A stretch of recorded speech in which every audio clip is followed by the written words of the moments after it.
మంగళవారం తిరుపతిలోని శ్రీ వెంకటేశ్వర పశు వైద్య విశ్వవిద్యాలయంలో పశు వైద్య విద్యను అభ్యసిస్తున్న విద్యార్థులు అందరూ తమ తరగతులను బహిష్కరించి గత 12 ఏళ్లుగా ఉన్న స్టైఫండ్ సమస్యను పరిష్కరించాలని కాలేజీ యాజమాన్యానికి తెలిపినా సమస్య పరిష్కారం కాలేదని, కావున మంగళవారం 2వ రోజు కూడా సమ్మె చేస్తున్నామని విద్యార్థులు తెలిపారు. ఈ సందర్భంగా విద్యార్థులు మీడియాతో మాట్లాడుతూ సోమ మంగళవారం గత 2 రోజులుగా స్టైఫండ్ కోసం పోరాడుతున్నా ఏ అధికారి పట్టించుకోవటం లేదని, అయినా మాకు ఎంబీబీఎస్ విద్యలతో సమానంగా స్టైఫండ్ ఇచ్చే వరకు సమ్మె విరమించేది లేదని విద్యార్థులు తెలిపారు. పశు వైద్య విద్యార్థులు ఎంబీబీఎస్ విద్యార్థుల సమానంగా 5 సంవత్సరాలు చదువుతామని, వారిలానే 1 సంవత్సరం ఇంటర్న్షిప్కి వెళ్తామని, కానీ ఎంబీబీఎస్ విద్యార్థులకు ప్రతి సంవత్సరం స్టైఫండ్ పెంచుతూ 24,000 ఇస్తున్నారని, కానీ గత 12 ఏళ్లుగా పశు వైద్య విద్యార్థులకు మాత్రం కేవలం 7,000 మాత్రమే ఇస్తున్నారని విద్యార్థులు ఆవేదనను వ్యక్తపరిచారు. ఎంబీబీఎస్ విద్యార్థులకు సమానంగా చదువుతూ ఏమాత్రం తక్కువ కానీ పశు వైద్య విద్యార్థులకు కూడా సరిసమానంగా స్టైఫండ్ ఇవ్వాలని ఆంధ్రప్రదేశ్ ముఖ్యమంత్రి నారా చంద్రబాబు నాయుడును, అలాగే డిప్యూటీ సీఎం పవన్ కళ్యాణ్ను మరియు విద్యాశాఖ మంత్రి నారా లోకేష్ను, పశుసంవర్ధక శాఖ మంత్రి అచ్చెన్నాయుడును వేడుకుంటున్నామన్నారు. ఈ కార్యక్రమంలో విద్యార్థులు పాల్గొన్నారు. మేము తిరుపతి పశు వైద్య విద్యార్థులం 4th ఇయర్ చదువుతున్న విద్యార్థిని నేను. సో ముందుగా మేము స్ట్రైక్ చేయడానికి ముఖ్య కారణం ఏమనగా గత 13 ఏళ్ళుగా కూడా మా స్టైఫండ్ పెంచిందే లేదు.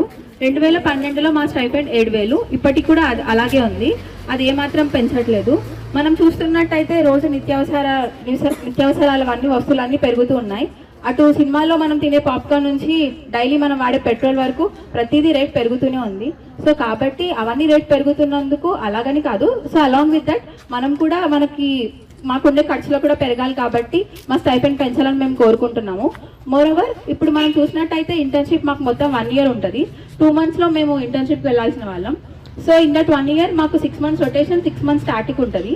ఆ 6 months రొటేషన్లో కూడా మేము చిన్న మారుమూల పల్లెటూళ్ళలో అన్నింటిలో ఉండాలి. సో అలాంటి చోట మాకు ఎలాగో ఫెసిలిటీ సరిగ్గా ఉండవు కాబట్టి మాకు ఇచ్చే గౌరవ వేతనమైనా కాస్త ఎక్కువ ఇవ్వాలని మేము కోరుకుంటున్నాము. సో 7,000 అయితే మాకు ఏ మూల సరిపోదు కాబట్టి మా స్టైఫండ్ అది కూడా ఆన్ పార్ విత్ మెడికల్ మాకు పెంచాలని మేము కోరుకుంటున్నాము. మేము చేసే సర్వీస్ తీసుకున్నా, మేము చేసే టైం తీసుకున్నా ఏది కూడా మెడికల్కి తీసిపోదు.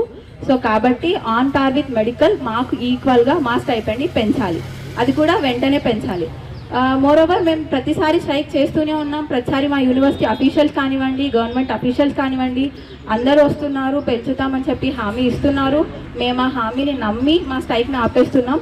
ఇలా కంటిన్యూ అవుతూనే ఉంది. 2nd ఇయర్లో స్ట్రైక్ చేస్తాం, మేము 4th ఇయర్కి వచ్చి మేము ఇంటర్న్షిప్కి వెళ్తున్నాం. ఇంతవరకు ఆ హామీలు ఆన్ పేపర్లో వచ్చింది లేదు, చేసింది లేదు. సో కాబట్టి ఈసారి గవర్నమెంట్ కదిలి మాకు హామీ ఇచ్చి, ఆ హామీని ఆన్ పేపర్పై ఇచ్చి ఆ గవర్నమెంట్ ఆర్డర్ని పాస్ చేయాలి. అది పాస్ చేసేంత వరకు కూడా మేము ఆ స్ట్రైక్ని ఆపము. సో ముఖ్యంగా మా యూనివర్సిటీ వాళ్ళతో పాటు గౌరవనీయులైన యానిమల్ హస్బెండరీ మినిస్టర్ అచ్చెన్నాయుడు గారు, డిప్యూటీ సీఎం పవన్ కళ్యాణ్ గారు, ఎడ్యుకేషనల్ మినిస్టర్ నారా లోకేష్ గారు, అందరికంటే ముఖ్యంగా గౌరవనీయులైన ముఖ్యమంత్రి చంద్రబాబు నాయుడు గారు స్పందించి వెంటనే గవర్నమెంట్ ఆర్డర్ని పాస్ చేయాలని కోరుకుంటున్నాము. సో మేము చేసే ఈ నిరవధిక దీక్షలో న్యాయం ఉంది కాబట్టి అందరూ మా వైపు నిల్చొని న్యాయం కోసం పోరాడి మాకు సపోర్ట్ చేసి మమ్మల్ని గైడ్ చేసి విజయం వైపు తీసుకెళ్తారని కోరుకుంటున్నాము.